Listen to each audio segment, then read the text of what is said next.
up, guys? Welcome back. I know it seems like it's all fun and games here on this channel, but today we address the delicate business that is this or that. This or that is the brilliant name that I came up with for a series where I basically consolidate the answers to your questions, which are the type of question that I get the most in my comments and my DMs, which is like, hey, you have inspired me to try X type of product, but I'm really down to like 2. And I really need you to help me demystify and parse the differences between them and which one, if like I were a regular makeup consumer and didn't have this enormous heaving stash, which one I would buy one of, so that you don't end up with an enormous heaving stash that no human being will ever use. That is the idea of this kind of video, and I went on my Instagram a few days ago and I said, hey guys, it's time for another this or that, and you guys came through with your end of the bargain. So I have my handy dandy telephone out here. So I'll just take a minute, watch the glow in the dark stuff move around. This is from Casetify, and it is the thing I regret least in my entire life. Wow. Anyway, yeah, I basically have pulled a bunch of stuff from my stash, all the questions here, you know, the prompts from you guys, and I'm going to give you decisive answers on this or that, or sometimes another thing that I recommend instead. So let's jump in. Maybe I shouldn't have groomed myself in portrait mode today. Hello. I'll just sit like this the whole time so that you can get the full pineapple effect.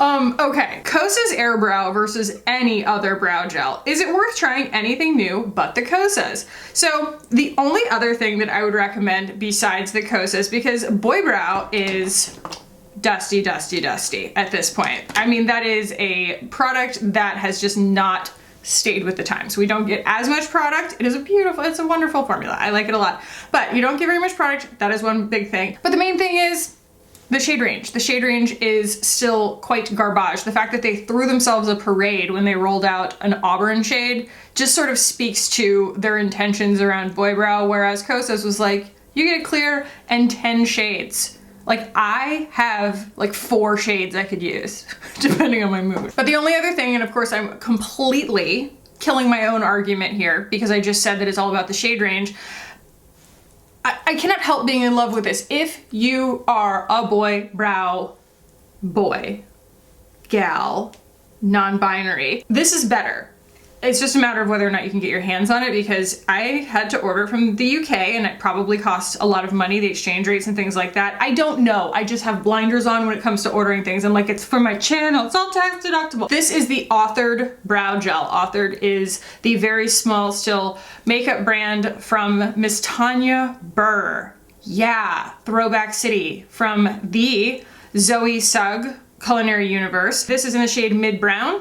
And I think that it really only comes in like 3 shades. They might have a clear, they might not, but it is very similar to boy brow, but better. A little more color, more product, a more sophisticated package, a longer wand. You don't feel like you're playing with miniature makeup. But other than that, the Cosas all day long. It's just great. It's just a really, really good universal recommendation, because universal no longer means one product for everybody. It means you get 10 shades in an eyebrow gel. Like, you're always going to have me at that. While I was mid-sentence there, I found a chia seed in my mouth, and I had to make that entire speech knowing that there was a chia seed floating around in my mouth. Hindash Beautopsy or Mario Master Mats. I couldn't even, y'all, locate my Master Mats. That was the thing that was keeping me from starting filming, and it just totally slipped my mind. I'm just gonna give you guys the lowdown here, because I have the Hindash one right here, if that sort of speaks to where they fall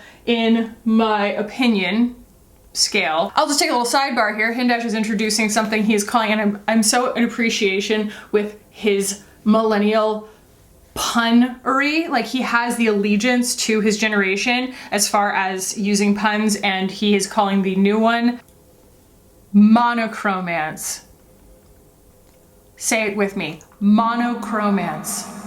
Hindash, that's brilliant. He's coming out with another one of this palette, and if I have to give you the short answer, which I'm not because I'm just babbling, this is a much better neutrals palette because you have the cool and the warm. That's all. The Master Mats from Mario, the Master Mats from Makeup by Mario is all warm. There are some that lean a little bit olive, but I find it a little bit hard to work straight from that palette and not pull anything else out, even for an all mattes look, because I just don't have any mucky grays in there. And I don't even have anything to make a mucky gray in there. You know, I'm just not getting the grunge. And this gives me the grunge. Everyone is obsessing over Julia Fox saying that she was some guy's muse in Uncut Gems. Uncut Gems. Uncut Gems. Watching Luke Cook make fun of that it just, you know, took something off my to-do list. Phytosurgence blush versus Salt New York blush. Here is the short answer on that. You should support both of those people because they're both great. But the Phytosurgence, hello, is crazy, crazy, crazy pigmented and a little more nuanced. That's not to say that Kiki isn't at some point going to come out with more mucky, complicated tones, but currently Phytosurgence is the one with the passion for the complex, whereas Salt New York is very much built to be straightforward and mixable. It's very, very like lending itself to mixability. The formulas are a bit more on the translucent side on their own to work for more skin tones kind of thing. So that's peach. These are not similar colors, but this is peach from Salt New York, and then this is fume, my like current favorite color from Phytosurgence. And Phytosurgence just gets the job done faster if that's what you're going for, but beware, it is so pigmented. That's all. Oh, I tried to like blur my jawline here because I felt like it was just really glowing, and now I feel like it's also glowing orange, so it's just makeup, friends. Alrighty, the new Thrive eyeshadow stick versus Phytosurgence pots. You asked me this before yesterday's video went up, where I had the struggle of the century send an ambulance of me trying to make those waterproof eyeshadow sticks layer. So it's a very easy choice for me, the Phytosurgence. So many of you guys asked about the Master Mats palette versus Hindash. I don't know, like I'm knocking out so many in one go. That's amazing. Chanel versus Nars foundation. Okay, so I pulled both of these, and I'm assuming that you mean the #1 de Chanel because they're probably the, you know, both the newest, hypiest, buzziest, and also the most similar, I guess. So this is the Fond de Teinte, the, what's it called? Red Camellia Revitalizing Foundation from #1 de Chanel. Love it. So beautiful. 70 American dollars at Ulta? Quoi? Nars Light Reflecting. $49. A lot more shades. No silicones. No fragrance. This one is a home run all day long. I'm not gonna say that this is a bad foundation. If you already own this, you probably don't need this unless you just couldn't find a very good shade in it. And it's not a bad foundation at all. I like it. I wear it. It's pretty. They're both gorgeous. But if you are standing on the sidelines waiting for your opportunity to jump into Double Dutch, pick this one. That's all. I really don't think that the silicones make that much of a difference as far as like the ultimate appearance of it, or lack thereof, I should say. M Cosmetics Neutrals palette or Makeup by Mario Nude Quads. I have not tried the M Cosmetics ones yet, but we'll put a pin in that. We're gonna come back to it because I love both of those formulas so much, and I would actually describe them very similarly. The Makeup by Mario formula for his satins is more subtle. I would say her stuff is a lot more like pow when you get to the metallics and the shimmers and the foils and everything, but they both have that like supreme creaminess. Hers are just gonna be a lot more pigmented regardless of the shade. Cloud Paint versus Daniel Sandler Watercolor Liquid Blush versus Rare Beauty Soft Pinch Blush. Here's the thing. It's like that's on one side of the spectrum of those three. The other side of the spectrum is the Daniel Sandler, that gel. It's so easy. It is so agreeable. It is so gorgeous. It's thin, it's light, it's sophisticated. Right there in the middle is Cloud Paint. It has a little bit of that hard to controllability of the Rare Beauty and all of the shades of Daniel Sandler, of which they are fairly limited. I hope that Daniel does get the opportunity to expand his shade range at some point, because this formula wins. This formula wins for me. Cloud Paint wins for the combination of the amount of shades, the amount of product that you get for your money, and also usability. And I would say if I'm stack ranking them, the Rare Beauty ones, they just kind of come in last for me, because the only super like usable shades to me are the 3 new ones, and they are really not 3 separate shades to me. They are one shade that has been tweaked in saturation value for different skin tones. So it's like, I can only wear one of them because I'm wearing the lightest version of it. A deep skinned person could probably wear all 3, but why would you? You know? That's kind of an unpopular opinion. I know I'm gonna get somebody in my comments that's like, I have all 3.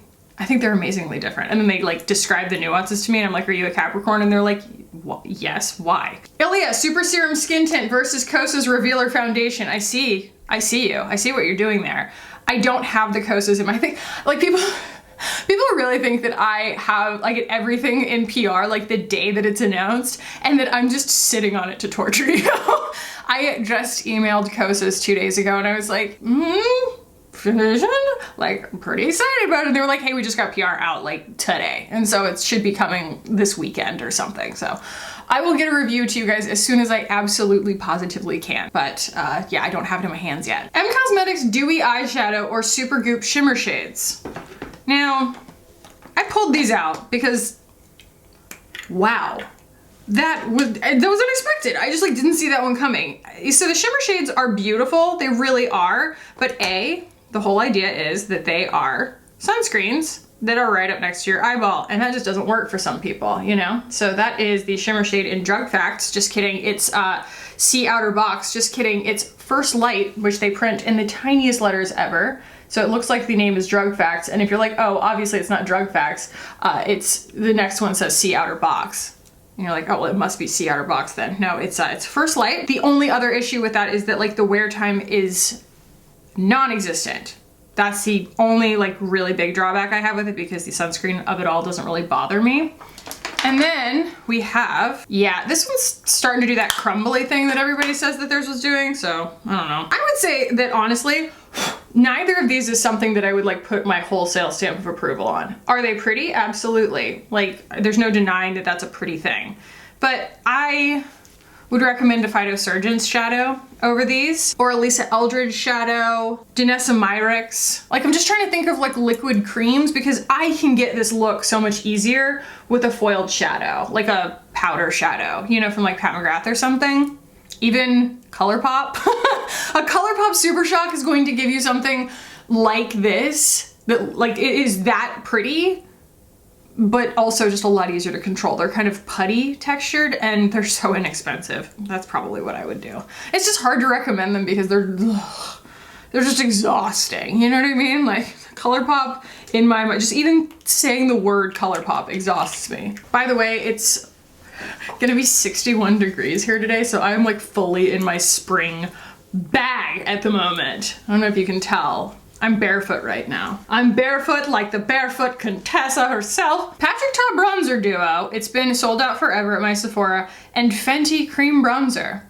Those are so different from each other. Okay. Fully don't even know where that Cheeks Out Cream Bronzer is, but the issue is that this isn't a cream bronzer, it's a cream contour and a powder bronzer. So like apples and oranges and lemons, in my opinion.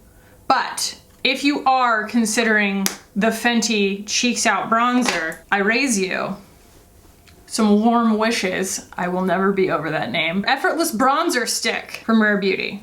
I just think that this thing's immaculate. It was conceived immaculately, announced by the angel Gabriel, and brought unto the people to be seated at the right hand of the Father. I think that it is just an absolutely perfect formula. It keeps on going, so beautiful. But if you can't find your shade in that, I would also recommend the Makeup by Mario, especially since you mentioned that you went to your local Sephora to check these out. You can kind of swiggity swatch these. They're very similar in shade. So that was Power Boost in the Rare Beauty, and then this, I know you can hardly even tell the difference, right? This is the Makeup by Mario in Light, and it's a little bit creamier. The other one's a little bit more silicone-y, but they're both unbelievable. So beautiful, and I would recommend those above the Fenty, just because that Fenty, I mean, yeah, the colors are great, but it doesn't really dry down. It's not super, super agreeable, whereas you can make those work with cream or powder, and I don't know what your poison is. Please help with Cosas Cloud Set Powder or Pat McGrath Skin Fetish Sublime Perfecting Setting Powder. Cloud Set. Cloud Set is less expensive, more shades, less precious, and less iridescent. That was the end of my thought. Laura Mercier Natural Skin Illuminator versus Rose Ink Skin Tint. I don't have the Natural Skin Illuminator. I don't know what that is. Is that what this is? Tinted Oh, look at that! Tinted Moisturizer Light Revealer Natural Skin Illuminator. It says it in the fine print, so drug facts. If I'm picking one of these, I'm going with this one, the Laura Mercier, just because it has a little bit more coverage. Just a little bit more technology.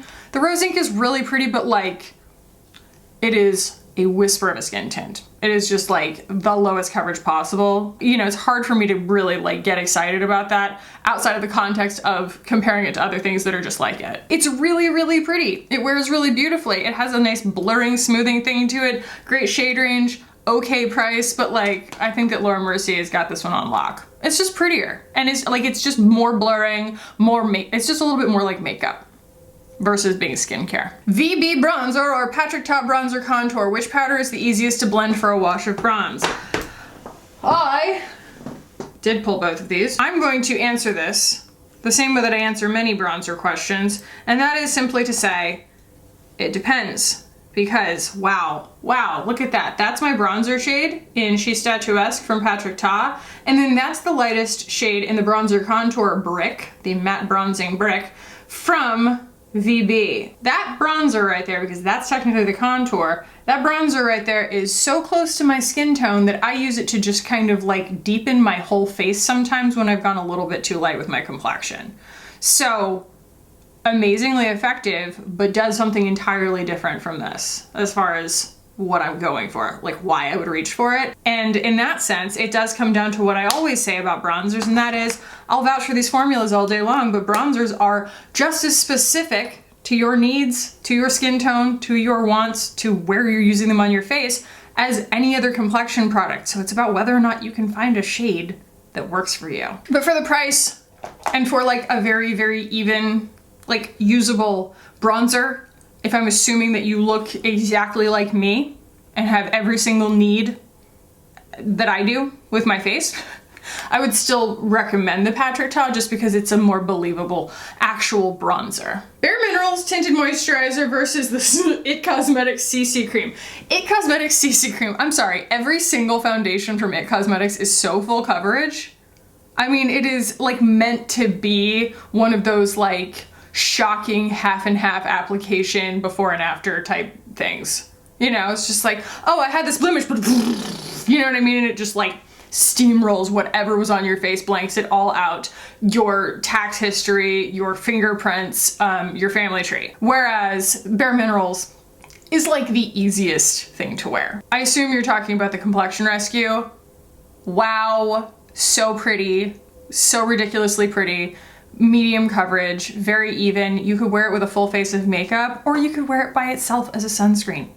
I mean, you could just wear it by itself with a sunscreen. Yeah, I would highly recommend that one more. Just plus the It Cosmetics, being as heavy as it is and as dewy as it is and everything, comedogenic. It's super perfecting, but I don't think it looks real in person. It's just a lot. It's a lot. And I don't know how much they've expanded their shade range, but I checked in like the last time that I heard that they did, and they still didn't have one that really worked on me, which means that I'm thinking they probably don't have very many for many other people too, because I am like, you know, target 0 for most complexion ranges.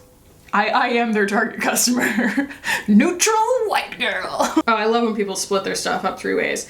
Can you do a shop my stash video, but instead of putting makeup on, we tell you what we are looking for in a product category and you recommend us what you think would fit the bestest based on the parameters. Hope this makes sense, LOL. I'm not sure, but I think that you just described this video. Am I wrong? M Cushion Foundation or Ilia Skin Tint, just on principle, I'm never going to recommend the M Cosmetics Cushion Foundation because she only has 6 shades. Like, it's just not, you know what I mean? She could have done better. The Ilia Skin Tint is super, super pretty, and you get a lot more for your money. Thrive Brilliant Eye Brightener or their new eyeshadow sticks, Thrive Brilliant Eye Brightener, all the way to the moon and back 1,200 times. Cheek Heat versus Color Drops versus Daniel Sandler. All right, we're gonna just take the color drops off the table. She's talking about the M Cosmetics color drops because I don't like them. They're just like this weird wet thing that never stops being wet. The Daniel Sandler is super, super pretty, but I do think that the Cheek Heat is a lot more accessible for a lot more people. That's the Maybelline Cheek Heat, and they also have really cool, like, nuanced shades. So I would go with that one first. You can get it at Ulta, you can get it at the drugstore, you can get it online, you can get it on Amazon, you know, like, and there are some really, really finesse kind of like cool shades in there, so I would start with that. WA, Westman Atelier Contour Stick versus Patrick Ta Sculpting Duo. So let's go ahead and swatch those next to each other so that you can see, at least in my shade, the difference between not just the colors. All the Westman Atelier tubes are magnetic, which means that they either stick to one another or push each other off the table. Sometimes just one of them has an attitude and it's just like, ah, I'm using the power of magnetism and just like shoving its friend off the table, so. I find it funny. Patrick Ta. So you can see this is a lot grayer, a lot cooler, a lot more translucent, less pigment altogether, but also comes in a lot of shades. They actually both come in quite a few shades now. So yeah, this is going to be more of a bronzer, and this is going to be more of a controllable contour that is going to build a believable illusion. So Westman Atelier, it's important, I feel like, to think of it from a mindset standpoint. Westman Atelier has always been about painting with these sort of imperceptible textures on the skin in order to create an illusion that is questionable as to whether it's even makeup or not. And it's supposed to just kind of solve your routine in these little sticks of this beautiful universal cream kind of complexion product, right? And then you've got Patrick Ta, which is like Shay Mitchell in a bottle. Yes, we are going for something that is still really like beautiful and sun-kissed, but it's snatched. And I think that that's kind of the mindset you have to come at it from. Patrick Ta does kind of shoehorn you into using his makeup his way. Like, yeah, you can just throw his blushes and stuff on, but he packages them in such a way that in order to really like use them in their best use case, you need to be trying to achieve what Patrick Ta is going for, which is like the summery glow, the snatched at the edges goddess. And I think that Westman Atelier is meant to be almost invisible. And for that reason, I feel like Westman Atelier also wears a little bit heavier on the skin, whereas his has a lot more like layerability. It's lighter, it's a little more silicone-y, and it's more about placement versus just kind of like tippity tap, blendy blendy with my fingers. You know, was that helpful? Speaking of Patrick Ta, what I have on my lips right now that is giving me a teeny tiny bit of that little white ring of death is his new Volumizing Lip Gloss, his new Plumping Lip Gloss. Superficial is the shade that I got, and this is what she looks like. She is reporting for plumping duty. Yes, this is called the Major Volume Plumping Gloss. And you guys, it is giving Michael's at Christmas time. I mean, you're walking through the sliding doors, and on either side, flanking your entry, are 2 gigantic bins of cinnamon scented pine cones. So if that's nostalgic and lovely for you, then more power to you. I don't mind it, but I just wanted to warn you guys up front, it's not just cinnamon, it's the most specific cinnamon. Chantecaille Future Skin and the new Chanel and Nars foundations, thank you.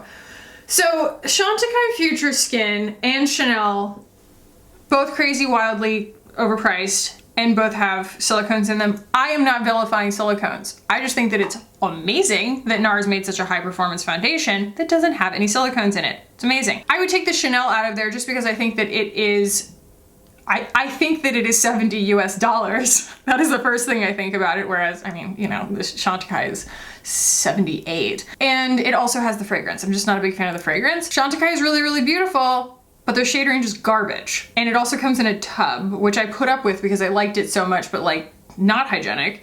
I would go with the Nars. I would still go with the Nars. But I also would put Lisa Eldridge in that running, and I would be hard pressed to pick my favorite between the Nars and the Lisa Eldridge, not because they're super similar, just because I like them both so much. I would probably still pick Lisa Eldridge though. And Lisa Eldridge, I'm just gonna take one more aside here.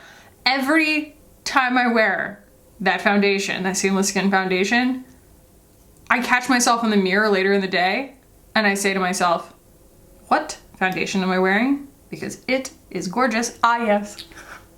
It's the Lisa Eldridge. And I don't know that it necessarily even looks that great on camera. A lot of these look amazing on camera and, you know, honey, sell the garment. But as far as like seeing myself in person, like that's the one that makes me look the most like youthful. Rose Inc and Westman Atelier cream blushes. I like the Westman Atelier better. I like the formula better because it is like less icky sticky. I like the delivery system better. It's also so luxurious.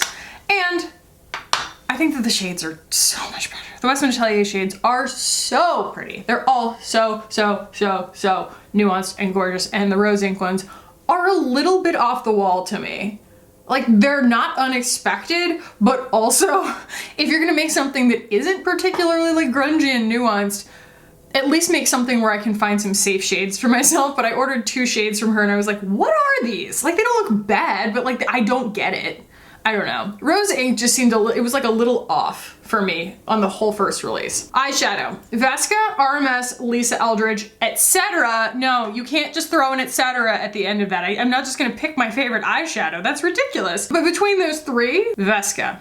They need more shades, but the formula is the easiest one to work with. Lisa Eldridge would come next because more shades and a pretty easy formula to work with. RMS, very, very pretty, but behaves more like a Charlotte Tilbury Eyes to Mesmerize in that you're not getting like that really, really glittery sheen that you get from the other 2. It's just more of a pretty, easy to work with, longer wearing cream eyeshadow. Fjord sweater or more blush hoodie. It depends on the message that you're trying to send. Are you trying to send confusion or are you trying to send a message? Because the Fjords is only going to send confusion. But if you really want to tell the world that they need to wear more blush, there's your answer. Refi versus Sensei Clear Brow. Sensei, by that she means the Brow Sensei from Kimiko, which is my answer. Because the Refi one, it gets all flaky on me and I can't put up with it. It makes me crazy. I just don't reach for it because it's like 50% of the time it gives me flaky white glue brows. Whereas Kimiko has just never done me wrong. It's so pretty. Brow Sensei, all day, all long. Charlotte Tilbury versus Cosas powder. I would still go Cosas. It's just got some kind of je ne sais quoi technology to it. It's got that weird funky shift and it's got more shades. Sneaky Bomb versus Westman Atelier stick versus Kierwise cream foundation. I'm gonna take the Kierwise out of there because it's, I think, like 18 times more expensive than like anything. It's just, it's silly. And I know, I'm arguing with myself here because I said I need you to suspend your understanding of both of those things in order to understand this, foundation and concealer. But think of Sneaky Bomb as an invisible foundation. That's it, it's right there. Can you see? Oh. Ooh. And then think of Westman Atelier as an invisible concealer. Whoa. Those 2 things are very different, aren't they? Yes, Westman Atelier is just so much more pigmented. So, both. I would wear them both at the same time. Say Slip Tint and Tower 28 Tint. I have not used the Say Slip Tint because I have feelings on Say still. I still have a chip on my shoulder by giving them my money because I'm still traumatized by the first time I gave them a lot of my money and all the products were just like flop city. But Ingrid tested these 2 things. She wore them, I wanna say side by side, and she landed on the Tower 28. Yes, there are wear tests being conducted behind the scenes. I want you to know that everything that we do is incredibly scientific, and even when we're not working, we're working. So yeah, I would say Tower 28. Okay, Typology concealer versus Glossier concealer. Glossier concealer all day long because they actually have a shade range. Blink or Milk mascara, neither. Blink is underwhelming and Milk makeup charges way too much for their products to begin with, and also I'm pretty sure that one like smudges like crazy. Which Pat McGrath mothership? That is a case of go into the store and look, because you have to see which one resonates with you. You're never going to be sad, but I would hate for you to spend $125 on one and be like, I wish I would have gotten that other one. They're all just completely different entire ideas. SkinCeuticals Lipid Cream or any other similar moisturizer. I have tried so many of them. I would not spend $130 on a moisturizer if it wasn't my last resort. Yeah. Merit Complexion Stick versus Westman Atelier Foundation Stick. Westman Atelier all day long. Gucci Westman is earning our money, okay? Gucci is putting in the work, she's doing the tutorials, she's adding shades to her shade range, she is listening to the people, she is truly inspiring. Merit put a precious amount of product in that teeny tiny little tube, and as far as I can tell, sat back and watched the money roll in. I am still using this Westman Atelier stick 3 years after I bought it. If you're gonna give someone that much money, give it to Gucci Westman. In Beauty Glaze versus Glossier Dewy Primer. Glossier has a dewy primer? Are you talking about the Future Dew?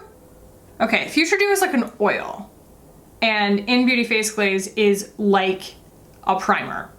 So it depends like whether your skincare routine calls for like a slippy oil or whether you want something that's just basically like a lightweight, slightly hydrating primer. The In Beauty is gonna be the more slightly hydrating primer. Wayne Goss Tourmaline versus Aether Rose Quartz for blue eyes. Not just about the blue eyes, but what's your complexion? Because if you've got a warmer complexion, that tourmaline is going to do all the right mucky things on you. It's going to kind of contrast a little bit and be more brown. Whereas Aether Rose Quartz, if you are cool toned, is going to do all of the really beautiful like Ice Queen things. But if it's the other way around, you might have a tough time. You know, if you French fry when you're supposed to pizza. And I will close with dating or cutting my arm off and beating myself to death with it. I like that you really understood the assignment, and I do not want this level of responsibility on my hands, but I will say, given the option, maybe dating, but if I'm given the option, I say neither, because it sounds like you're not having a good time. So I wish you all the best, and I'm really sorry that it's come to this for you. So that concludes another This or That, guys. Hopefully that was helpful. Let me know if this was helpful by giving this a thumbs up, and if you are new here and this is your first time, you're not subscribed, definitely subscribe while you're here because we would love to have you. And thank you guys so much for watching, for hanging out with me today. I love you guys so much, and I will see you in the next one. Bye.